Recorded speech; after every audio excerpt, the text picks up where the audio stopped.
조선 영조 시절 글을 안다는 것은 단순히 책을 읽는 것이 아니었습니다. 글을 아는 사람은 억울한 일을 당해도 소장을 쓸 수 있었고 관아에 가서 말을 할 수 있었고 자식에게 무언가를 남길 수 있었습니다. 글을 모르는 사람은 당하고도 당했다는 사실조차 제대로 말하지 못했습니다. 그래서 서당은 가난한 집 아이들에게 가장 간절한 곳이었습니다. 하지만 서당문은 누구에게나 열려있지 않았습니다. 전라도 어느 마을의 서당도 마찬가지였습니다. 마을 동쪽 끝 허름한 초가에 복동이라는 아이가 살았습니다. 나이 10살. 아버지는 복동이 7살 때 논에서 일하다 갑자기 쓰러져 사흘 만에 세상을 떠났습니다. 어머니는 그 뒤로 남의 집 바느질과 빨래를 하며 복동을 키웠습니다. 끼니를 거르는 날도 있었습니다. 새 옷을 맞춰 입는 일은 꿈도 꾸지 못했습니다. 복동은 그런 형편을 알았습니다. 그래서 서당에 보내달라는 말을 어머니에게 한 번도 꺼내지 않았습니다. 대신 복동은 서당 앞에 갔습니다. 서당 단밖에 아무도 없는 구석 자리를 찾아 쪼그리고 앉았습니다. 그리고 귀를 열었습니다. 안에서 훈장의 목소리가 흘러나왔습니다. 천지현황. 복동은 들었습니다. 우주홍황. 복동은 손가락으로 흙바닥을 긁었습니다. 하늘천. 따지. 거무련. 누를황. 획순도 몰랐습니다. 소리를 듣고 소리를 흉내내어 모양을 만들었습니다. 비가 오는 날이면 흙바닥의 글자들이 지워졌습니다. 복동은 다음 날 또 왔습니다. 다시 귀를 열었습니다. 다시 손가락으로 썼습니다. 겨울이 되면 땅이 얼었습니다. 손가락 끝이 트고 피가 났습니다. 그래도 복동은 왔습니다. 서당 안아이들은 복동을 알았습니다. 하지만 아무도 말을 걸지 않았습니다. 수업료도 못 내는 아이와 어울리면 훈장에게 혼날까봐. 그 서당의 훈장은 엄가였습니다. 나이 50 중반. 글은 제법 아는 사람이었습니다. 하지만 엄가에게 서당은 가르침의 공간이기 이전에 생계의 공간이었습니다. 수업료를 제때 내지 못하는 아이는 며칠 기다려주다가 결국 내보냈습니다. 글을 가르치는 것도 먹고 살아야 하는 일. 이라는 것이 엄가의 생각이었습니다. 그것이 틀린 말은 아니었습니다.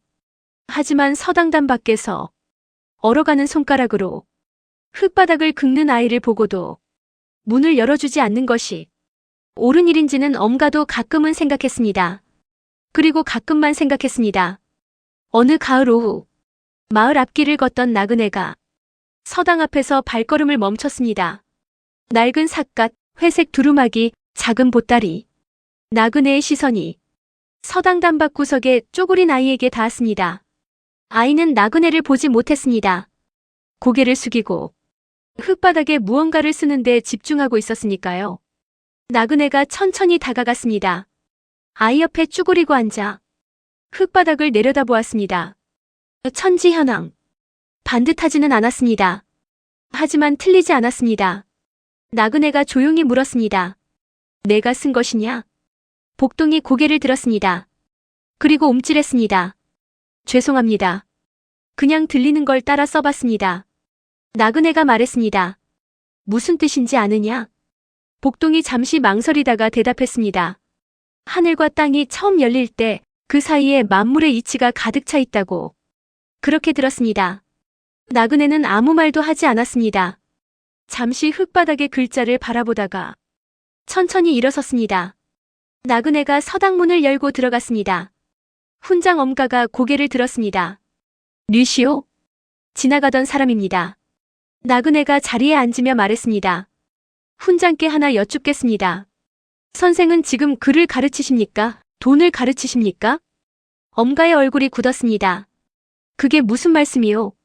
서당 운영에 돈이 없으면 책도 못 사고 땔감도 못 삽니다. 나그네가 고개를 끄덕였습니다. 틀린 말씀이 아닙니다. 그런데 단밖에서 석 달째 흙바닥에 글자를 쓰는 아이는 어찌 생각하십니까? 엄가는 대답하지 못했습니다. 나그네가 품에서 엽전 꾸러미를 꺼냈습니다. 이것으로 저 아이 수업료를 대신하겠습니다. 나그네가 복동을 불러들였습니다. 서당 안아이들이 복동을 바라보았습니다. 나그네가 복동에게 물었습니다. 천자문 첫 구절을 다시 한번 말해보아라. 복동이 또렷하게 대답했습니다. 천지현황 우주홍황.